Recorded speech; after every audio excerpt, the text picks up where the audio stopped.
There is a silence in the way a cat loves you that is often mistaken for indifference.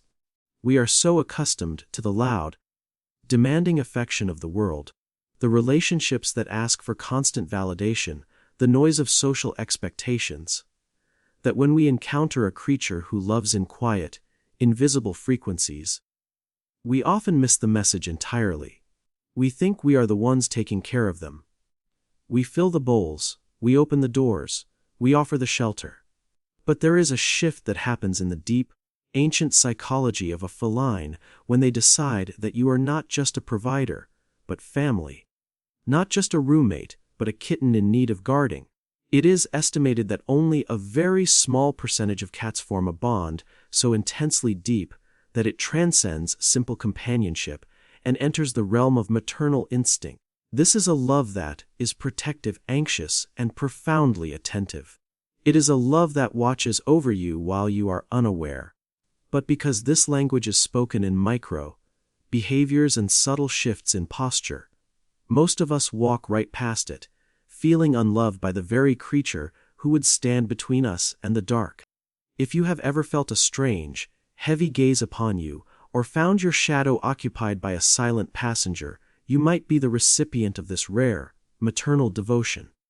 And the tragedy is, you might not even know it. Consider the closed door.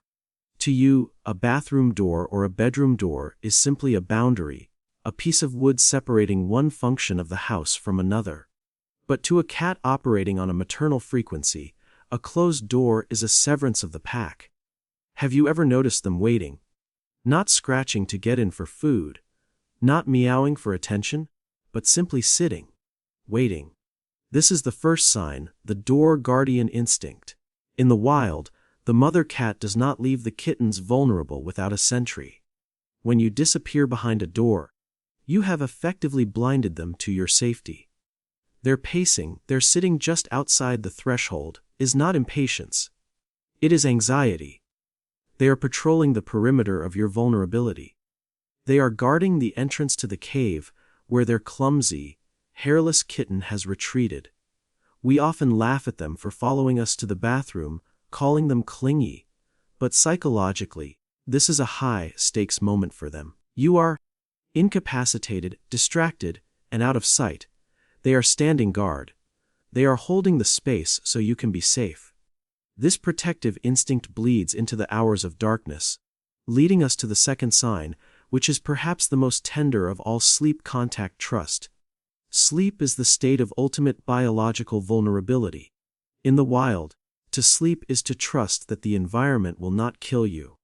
When a cat chooses to sleep not just near you, but on you, or pressed firmly against your spine or legs, they are engaging in a communal defense pact.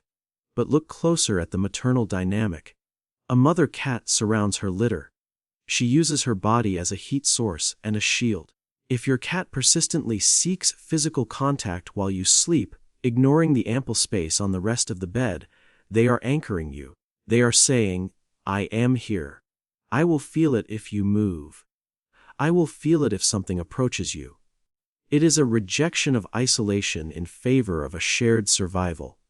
They are risking their own ability to flee quickly by being tangled in your blankets, prioritizing your warmth and your proximity over their own tactical advantage. It is a profound declaration of safety. I am safe with Ow, and you are safe with me. But love, even maternal love, is not always soft. Sometimes it is overwhelming. This brings us to the third sign, one that is often met with confusion or even annoyance, the emotional overflow bite. You are petting them, the moment is quiet, the purring is a deep, rhythmic rumble, and then, suddenly, a sharp nip. Not a puncture, not an attack, but a grab. We pull away, feeling betrayed. We think, "Why did you bite me? I was loving you." But in the lexicon of feline psychology, this is not aggression. It is overstimulation rooted in affection. Think of a mother cat grooming her kitten, aggressive, thorough, sometimes using her teeth to hold them still or to get a knot out of their fur. It is a dominant, caretaking gesture. When the emotion becomes too large for their small body, when the oxytocin floods their system, the physical reaction snaps from gentle to intense. They are claiming you. It is a somatic response to an uncontainable feeling of connection. They bite to say, "This is mine. This bond is real." It is a clumsy, sharp attempt to keep you close, a breakdown of the barrier between gentle petting and the raw, animal need to possess and protect. And if that bite is about control, the fourth sign is about the total relinquishment of it. The belly exposure test. We see this often, the cat rolling onto its back, the white expanse of the stomach displayed to the ceiling. We mistake it for an invitation to tickle, and often, we pay for that mistake with scratches. But we misunderstand the signal. The belly is the softest, most fatal target on a predator. To expose it is to say, "I have no armor here." When a cat does this in your presence, they are not asking for a belly rub. They are showing you their trust. But in the maternal context, it goes deeper. A mother feels safe enough in her environment to relax her vigilance. If your cat exposes their belly to you, they are treating you as a non-threat, yes, but also as a protector. They are comfortable enough to be defenseless because they believe you are handling the surveillance. They are outsourcing their survival to you for a moment. It is a passing of the torch, a silent pact that says, "I can rest my armor, because you are here." This silent communication continues in the gaze. The eyes of a predator are designed to lock onto movement, to intimidate, to dominate. Direct eye contact in the animal kingdom is usually a prelude to violence. But then, there is the slow blink exchange. This is the fifth sign. You look at them, and they slowly lower their eyelids, holding them shut for a fraction of a second, before opening them again.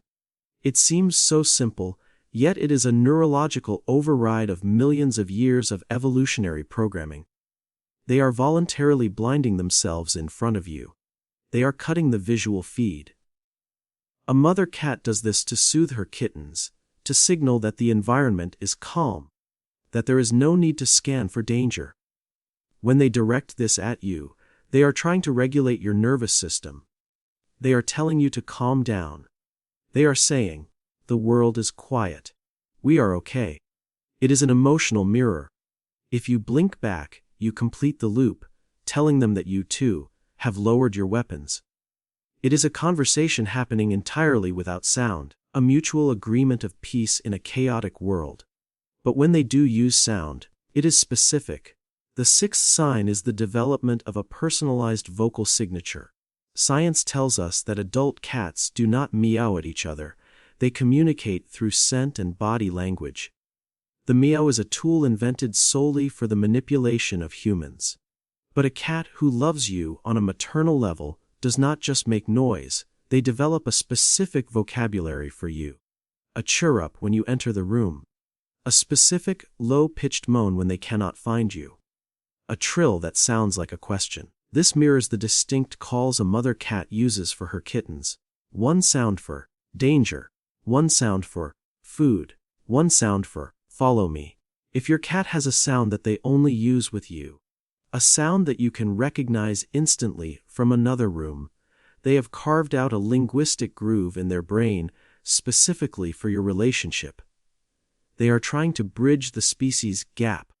They are trying to teach you their language, frustrated that you are so slow to understand, but willing to keep repeating the lesson until you hear them. And finally, we reach the seventh sign, the rarest and most undeniable proof of a maternal bond. The grooming gesture. The sensation of a rough, sandpaper tongue against your hand, your arm, or even your hair. This is not just a cat licking something salty, this is grooming. In the wild, grooming is social glue. It is how hierarchy is established, and how affection is cemented. But specifically, it is the primary duty of the mother to clean the kitten, to remove the scent of the prey, the dust of the world, the smell of illness. When your cat licks you, they are cleaning you. They are taking care of your hygiene. They are looking at this giant, clumsy creature and thinking, "You are unable to care for yourself properly. Let me help." It is a gesture of profound intimacy and dominance. They are claiming you as part of their body. They are mixing their scent with yours, until the distinction between where the cat ends and the human begins is blurred. It is the ultimate act of adoption. You are not the owner. You are the one being cared for. It is easy to miss these signs. It is easy to think of the cat as aloof, an elegant decoration that lives in our house and eats our food. But if you look closer, you might see the anxiety at the door. You might feel the weight of them on your legs at night.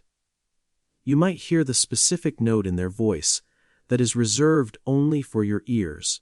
If you recognize 5 or more of these behaviors, you are not just a pet owner. You have been imprinted upon. You have been chosen as family protectee, with the fierce, silent intensity of a mother guarding her own.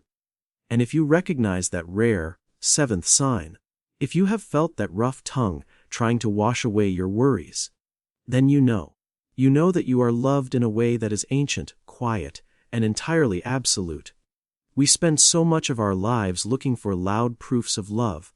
We want words, we want grand gestures. But perhaps the purest love is the one that simply sits outside the door, while you are vulnerable, waiting for you to come back out, just to make sure you are still there. How many of these signs does your shadow show? Are you just a roommate, or have you been adopted? Sit with that realization for a moment. Look at them across the room, blink slowly, and see if they blink back.